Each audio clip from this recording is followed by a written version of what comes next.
અત્યારે તો રીંગણાનો ઓળો ઘણી બધી રીતે બને છે, પણ આજે આપણે બનાવીશું એકદમ જૂની રીતે, જે દાદી નાની બનાવતા હતા અને ઘણા બધા લોકો ભૂલી પણ ગયા છે. અને જે આપણી નાની દીકરીઓ છે તેને તો ખબર પણ નથી કે આ ઓળો કેવી રીતે બનાવવો. આજે આપણે આની રેસીપી જાણશું, તો વિડીયો સ્કીપ કર્યા વગર પૂરેપૂરો જોઈ લેજો. આ ઓળામાં એકદમ ઓછા મસાલા અને ફટાફટ બની અને તૈયાર થઈ જાય છે. હર હર મહાદેવ. કેમ છો બધા? મજામાં ને? આ જૂની રીતે રીંગણાનો ઓળો બનાવવા માટે મેં આવી રીતે 500 ગ્રામ રીંગણા લઈ લીધા છે. તમે જોઈ શકો છો કે એકદમ સરસ મોટા અને કૂણા રીંગણા છે. તો આવી રીતે મેં આ ભાગને હટાવી દીધો છે અને હવે આ ચપ્પુની મદદથી આમાં આપણે આવી રીતે હોલ કરી દઈશું. આવી રીતે હોલ કરવા ખૂબ જરૂરી છે. હવે આવી જ રીતે આપણે આ બીજા રીંગણામાં પણ હોલ કરી દેવાના છે અને પછી આપણે રીંગણામાં આવી રીતે ઉપરથી તેલ લગાવી દેશું. તેલ લગાવવું ખૂબ જરૂરી છે.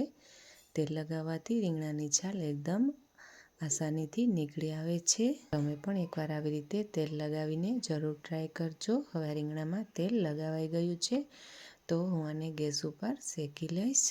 ગેસ ઉપર મેં આવી રીતે જારી રાખી દીધી છે. તેના ઉપર રીંગણા પણ હવે રાખી અને શેકી લેવાના છે. અને રીંગણાને આપણે ચૂલા ઉપર પણ શેકી શકીએ, તે પણ હું તમને આગળ બતાવું. અને આ રીંગણા તમે જારી સિવાય પણ શેકી શકો છો, સીધા ગેસ ઉપર પણ. અને આ ચૂલા ઉપર પણ મેં આવી રીતે રાખી દીધા છે. તમે ચૂલા ઉપર પણ આવી રીતે આરામથી શેકી શકો છો.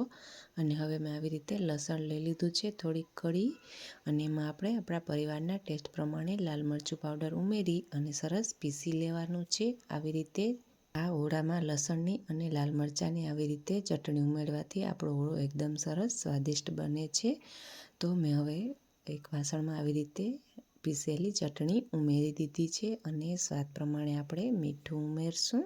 અને હવે આપણે આમાં તેલ ઉમેરવાના છે. જે તેલ તમે ઘરમાં રેગ્યુલર જમવા માટે ઉપયોગ કરતા હોય તે જ તેલથી તમે આને બનાવી શકો છો. અને જો સિંગ તેલ હોય તો આ ઓળો એકદમ સ્વાદિષ્ટ બને છે. નહીંતર કોઈ પણ તેલથી તમે આને બનાવી શકો છો. હવે આપણે આને થોડીક વાર માટે પલળવા દઈશું અને સાઈડમાં રાખી દઈએ. અને સાથે આપણા રીંગણા પણ એકદમ સરસ શેકાઈ રહ્યા છે. તો આપણા રીંગણા શેકાઈ જાય એટલે પછી આપણે આને છાલ કાઢી અને છૂંદો કરી લેવાના છે. રીંગણા સરસ કૂણા છે અને તમે જોઈ શકો છો કે આરામથી તરત શેકાવા પણ લાગ્યા છે. અને શેકાઈ જાય એટલે આપણે ચેક કરી લેવાનું કે રીંગણા કોઈ સડેલા નથી ને પછી જ છૂંદો કરવાનું.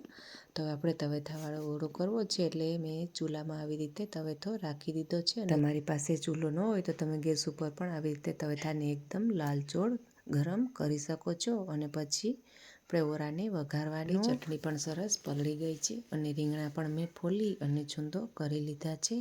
તો હવે હું આમાં રીંગણાનો છૂંદો ઉમેરી દઉં છું અને પછી આપણે બરાબર મિક્સ કરી લેવાનું છે. અને અત્યારે રીંગણાને એકદમ સરસ આપણે મિક્સ કરી લેવાના છે. અને મિક્સ કરી લીધા પછી તમારે ચેક કરી લેવાનું કે તેલ ઓછું નથી ને, તો આપણે અત્યારે જ થોડુંક તેલ ઉમેરી દેવાનું, કારણ કે વઘાર્યા પછી તેલ થોડુંક ઓછું લાગે છે.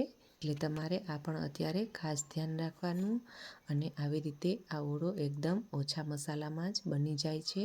અને તમે જોઈ શકો છો કે મેં આમાં 1 થી 2 જ મસાલા ઉમેર્યા છે, કે લસણ, લાલ મરચું પાવડર અને મીઠું અને તેલ. બસ હવે સરસ મિક્સ થઈ ગયું છે અને સાથે આપણો તવેથો પણ એકદમ સરસ ગરમ થઈ ગયો છે.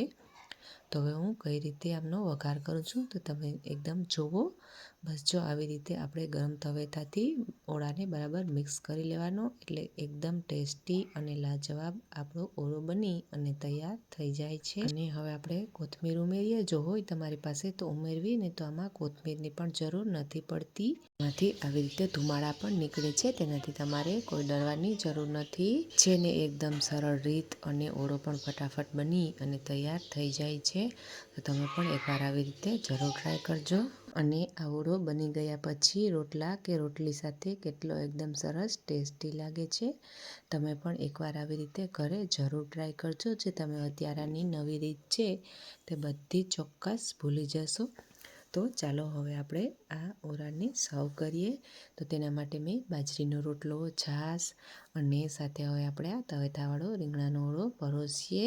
અને જો તમને મારી આ રેસીપી પસંદ આવી હોય તો પ્લીઝ મારી ચેનલને લાઈક કરો, તમારા દરેક ગ્રુપમાં શેર કરો અને સબસ્ક્રાઈબ કરી અને બાજુમાં રહેલું બેલ આઇકોન પ્રેસ કરી દો, જેથી આવી જ અવનવી રેસીપીની નોટિફિકેશન તરત જ મળે.